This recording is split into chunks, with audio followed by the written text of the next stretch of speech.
Hi everyone, Blackstone here. There have been a lot of rumors about bank runs, liquidity mismatch, and all kinds of things that you're going to hear in the media. I'm here to simply tell you that it's not true. There is absolutely nothing to fear. We have received many requests for people to get their money back, and in fact, some people have got their money back. See? There's no problem. Everything is fine. So please, stop requesting for more. Everything is fine. So there appears to be a bank run at Blackstone, and I'll give you a quick summary. A bunch of mad rich people want their money back, and Blackstone's not giving it to them. I'm not kidding. We got to talk about this, and let me show you some of the details. So first, for those of you who are new to this kind of stuff, what is a bank run? We'll go over the definition. It's always fun to look at this stuff together. So here's a bank run. A bank run occurs when a large number of customers of a bank or other financial institutions, so in this case, Blackstone, withdraw their deposits simultaneously over concerns of the bank's solvency. So basically, is like everyone wants their money at the same time.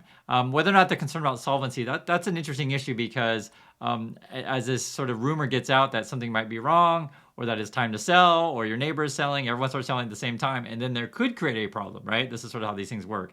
And they'll say more, as more people withdraw their funds, the probability of default increases, prompting more people to withdraw their deposits. In extreme cases, the bank reserves may not be sufficient, but the language that they've been going around the interwebs is liquidity mismatch. It's not the kind of language that you want. And it's actually quite interesting because they actually want to use this language in terms of Blackstone. They want to use it in a positive light because essentially what they did is they sent out a letter to everyone. This was on December 1st. And they're basically saying you can't have your money back in a polite way, and saying there's we have this sort of system in place to prevent a liquidity mismatch. So they're trying to make you feel better, but when you hear that kind of language, it makes you feel like no, I don't feel better. And at the end, basically what this says here's the at the end of the letter it says, under the repurchase plan, unfulfilled repurchase requests will not be carried over automatically. Investors will need to resubmit any unsatisfied portion of their current repurchase request for repurchase in the future. And it's like, why am I reading the last part first? Because if you understand the first part, and the first part is people who wanted their money back, they sent in a redemption request, said, hey, give me my money. Blackstone only approved 43% of those requests. So that means 43% of the money, people got some of their money back. And I say some, so it doesn't mean all of it. Whereas, what's the rest of the number? 57% of the people were like out of luck. It's probably not a good feeling when you send a request for money because normally when you send a request, you want your money, right? And the sort of things what's going on now is the word is getting around the street that Blackstone is having some problems over there, and therefore, banks will then downgrade it. So you can see here, Barclays down goes Blackstone shares after firm limits withdrawals from the real estate fund. And I laugh, and I know it's not funny for people who have money in this thing, but to be perfectly frank, it's always entertaining to read this stuff. Like I said, it's not funny for people who have money into it. For the rest of us, it's very entertaining, and I do apologize for my sense of humor. It is I don't know. There's something funny about it, and you guys can. I guess it's something about watching train wrecks is entertaining. Blackstone. I'm so mean. I am so mean. I admit it. I am a mean person. Okay. Blackstone 69 billion real estate fund hits redemption limit. This is the headlines. And what's interesting about this is their president. This is him here, John Gray. He actually has 100 million of his own dollars in this thing. So I wouldn't necessarily call it a Ponzi per se because you're going to hear jokes and stuff like that flying around the webs. Essentially, what's going on here, guys, is they bought up a whole bunch of real estate. And as you know, the real estate market is crashing. And also, too, this is a worldwide phenomenon, not just properties that they bought, because as we're going to find out later, a lot of the people who want their money back are actually coming from Asia, which is really quite interesting. And something that, because I don't have, full access to their books, but we've been tracking the Evergrande story, and every time I check on the Evergrande story, this is the real estate situation in China, it's always bad news. So I wouldn't be shocked if all of these things are connected. I'm sure they are. The other thing is too is sort of interesting is I can't quite pin down how much money is involved because I'm reading different numbers, and the reason why I say that is you have to calculate what is their assets, what is their debt, and also too what are they selling. And regarding the selling point is when a bunch of people ask for their money back, you got to basically start selling properties to raise cash. And this story gets more wilder because Blackstone is selling their, get this, casinos and they're selling it to Vici Properties, which is actually really popular among retail investors. The part that we're talking about is their private, essentially, real estate fund only for wealthy individuals. And essentially what they're doing is they're selling their real estate thing to raise money, and 5.5 billion. And the details of it is actually interesting because when you're selling these kind of properties, for those of you who are interested in real estate, you can sell stuff that you don't actually own per se, right? Because there's debt in this stuff. And for example, we'll read the description here. Blackstone has agreed to sell 49.9 stake in 2 Las Vegas hotels in a deal that properties at 5.5 billion, making one of the largest casino transactions this year. The New York investment firm is selling stake in MGM Grand Las Vegas, so you guys probably know which this one is, and also selling and the Mandalay Bay. So both of these were owned partly by Blackstone. So they said here they own 50.1% of the stake in the properties, and then Blackstone's going to get 1.27 billion in cash, and then Vici then has to assume the debt that Blackstone had, and that's about 3 billion in debt. And then Blackstone evidently made, I was looking at this, 700 million in less than 3 years. So this is big money stuff that we're talking about here, and that's why it's so entertaining, because like when you see this kind of money move around, it's like, what the heck? Blackstone, they started this private thing in 2017, and this is what I was mentioning about with the buying up properties. So you can see here it says, the fund began behemoth in the real estate industry since its start in 2017, snapping up apartments, suburban homes, and dorms, growing rapidly in an era of ultra-low interest rates as investors chased a yield.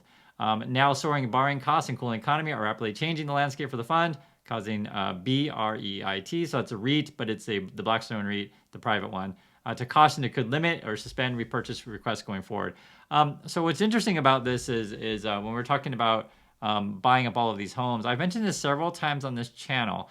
My personal opinion is companies like Blackstone, or even sort of fellow YouTuber and I believe scammer, the Meet Kevin guy, those kind of people, they want to go in and buy up properties, essentially fix them up and then rent them out. That's essentially the whole gist of it, right? Buy something, refurbish it or whatever, or don't even refurbish it, just buy something and rent it out. And my opinion that this should be illegal because it's pushing a lot of single families out of the housing market. Because essentially, if someone can come in and just buy all this stuff up, then you kind of control the market, and it's pretty messed up. And why do I say illegal? Because because people say, well, why can't people just buy anything that they want? Well, in fact, you could tax these kind of organizations differently, especially if it's not their primary residence. And this is sort of what I'm talking about, to where like it pushes people out. Because if you just let people borrow money to the hilt, which is essentially going on with Blackstone, they can borrow. And then what's more crazy is they're borrowing money to buy stuff. And then people say, for example, in China with, say, Evergrande real estate people, they could be borrowing money to then invest in Blackstone, who's also borrowing money. And you just got this cascade of too much borrowing. Essentially, it's unsustainable, in my opinion. And so when you see this kind of stuff, and I was telling you guys, I was kind of unsure about the numbers, is like you read this here that the fund is worth 125 billion. But then you read other numbers that their actual assets are around 69 billion. And then I read also too, they may have 68 billion in debt. So it's just like, wait, what? You have 69 in asset and 68 in debt. The numbers can seem kind of funky. And that's why you go back up to here and the original article I was talking about before, where, you have this thing called liquidity mismatch. And it seems like, when you talk about this thing, it's like you're at a dance party and you have the A dance partner and the B dance partner. And if there are too many, A dance partners trying to look for a B partner, some of the A people get left out, and essentially it's a liquidity mismatch. I think you guys know what I'm talking about. And I'm being gender inclusive because I'm a nice guy. The other thing too, which I think is really interesting about this, is when you're talking about withdrawing limits, how do you sort of control the how can I say waterfall of people that want their money back? There was something I was looking at, and what it was saying is that Blackstone essentially sent out the letter saying, hey guys, we're going to be limited to the amount of money you can take out, and they didn't do a public release, like a public press release. So I saw this article actually yesterday, but I guess when I saw it was even later than when Blackstone had announced it. So they're trying to keep this quiet as long as they can, but when you're essentially putting a rope on people's money, you can't really keep it quiet for that long. Now, I was telling you guys about a lot of the requests are coming in from Asia. You can read this sort of description here. About 70% of the redemption requests have come from Asia, according to people familiar with the matter. An outsized share, considering non-U.S. investors account for only about 20% of BREIT total assets. So this is a big deal because it kind of shows you like there's something going on in the connection of internationally, right? If most of your requests, 70% of them are coming from one area, which only makes up 20% of your fund, there certainly represents a problem. The other thing too, because we don't know, like we don't know the exact allocation of how many people wanting their money back. It could just be also too one or two really big funds in Asia want their money back essentially from them. The other thing too, which I think is certainly worth mentioning, is why is this happening and how could this happen to people? So if you read this here, we'll talk about their performance. It says here, the B REIT is designed to generate steady cash flows for its investors. It has delivered net returns of 9.3% year to date and 13.1% annually since inception. And then they had a distribution of 4.4.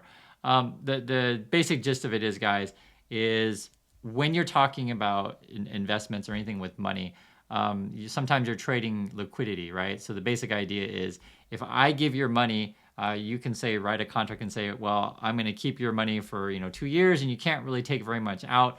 And then the reason why you would enter into that kind of contract, it lets the person use your money for a certain amount of time and they can essentially allocate the capital as they see fit without any worries of you pulling stuff out. So, they can make different types of investments. So you're often trading liquidity for the risk of getting higher returns. There is nothing risk-free in this world. And, sometimes if something is good to be true, it often is, for this kind of situation, it just, we're in a market with low interest rates, so you can buy up as much property as you want. And the returns were healthy, and the rumors gets around, or how you want to say it. Rich people talk to each other and say, hey, there's Blackstone people, they're just making me tons of cash. It's safe, etc. It's all real estate. We know real estate only goes up. And people are like, oh my God, I want to get in that too. And then people start dumping their money in this thing. And then Blackstone has more money than they know what to do with. And then what they do, they just buy a bunch more property at inflated prices because people keep dumping money into it. And then ultimately, the party ends as the Fed keeps raising interest rates. I've been talking to you guys a long time. So, whenever we talk about markets and jobs and all these kind of things, I'm just thinking like, okay, are interest rates going up or down? And I see that they're going up. And so I know someone's going to have to pay the price for that. And ultimately, as you can see, it's going to be at least one of the things is going to be the people who are in Blackstone. So we'll see what ends up happening with this one. This is certainly hitting a deadline, hitting the headlines today. And so I think as we, more and more people get the news, more and more people are going to want their money out. And this also shows you too, and I'm sure you guys understand this, in this world, information is key. And whoever got word earlier that you should be pulling your money out of Blackstone, obviously is going to be in a much better situation. Blackstone keeps trying to reassure people that everything's okay. But, it's hard to feel okay when there's sort of rumors of money coming out and possible liquidity mismatch. Now, on the to be fair side, this isn't necessarily entirely like an FTX situation because at the end of the day, Blackstone does indeed own properties, right? Actual physical assets, and these physical assets do have some, inherent value to it, and you can still rent them out to people. But we know that rents are going down around the country. We've been talking about that recently, and also property values are going down. So, love to hear you guys' thoughts on this thing. What do you think about Blackstone? Do you think this is just the beginning, or do you think this is the end and it's not a big deal? Thanks again for watching, and I'll catch you guys in the next video.